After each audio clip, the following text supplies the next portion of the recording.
राहुल गांधी का प्रेस बयान सुन के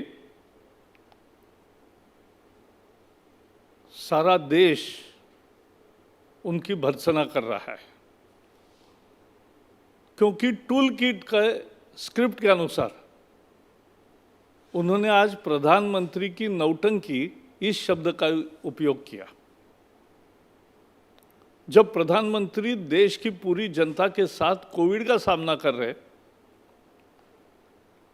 तब ये नौटंकी शब्द का उपयोग करते हैं ऐसे प्रयासों का, ये देश का और जनता का अपमान है। एक बताना चाहूंगा, हम उनकी नौटंकी ऐसा शब्द नहीं यूज करेंगे क्योंकि उनकी नौटंकी जनता ने कब की बंद कर दी है। उनका मुख्य मुद्दा था कि वैक्सीन देना ही उपाय है। अरे यही तो पहले दिन से हम कह रहे हैं और प्रयास कर रहे हैं, जिसका आपने उल्लेख किया कि आज वैक्सीन की कैपिटल बन गया है, क्योंकि भारत ने 2 वैक्सीन तैयार करने का काम किया और एक भारत बायोटेक की वैक्सीन कोवैक्सीन, ये तो भारत में ही शोध हुआ जिसका। तो ये जब कोवैक्सीन आई तो कांग्रेस वाले क्या कर रहे थे?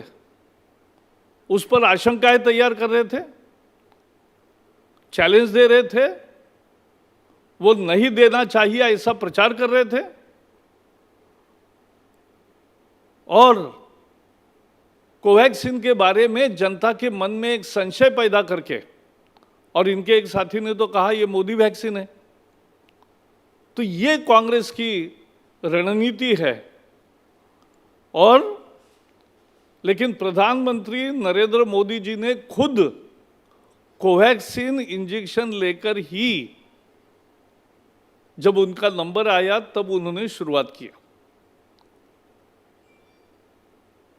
तो कोवैक्सीन की पूरी चर्चा और जो प्रश्न उपस्थित किए थे वो समाप्त हुए। तो राहुल जी समझ लीजिए कि वैक्सीन का विरोध आपने किया। हमारे प्रयास से, पिछले वर्ष के प्रयास से ये वैक्सीन 2 भारत में इतनी अच्छी मात्रा में तैयार होने लगे। और वैक्सीन के बारे में पिछले सप्ताह पत्रकार वार्ता में स्वास्थ्य विभाग ने दिसंबर तक 216 करोड़ डोसेस, यानी 108 करोड़ लोगों का वैक्सीनेशन कैसे होगा, इसका पूरा खाका दिया है। Covishield, Covaxin, Zydus Cadila, Novavax, Gennova, Sputnik, देश में तैयार होने वाले और बाहर से भी जो स्पुतनिक आया है, इन सबका उल्लेख उसमें है। और कितने आएंगे ये भी लिखा है।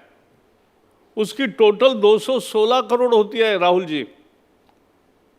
तो ये समझ लेना कि भारत का वैक्सीनेशन 2021 में ही दिसंबर के पहले पूरा होगा।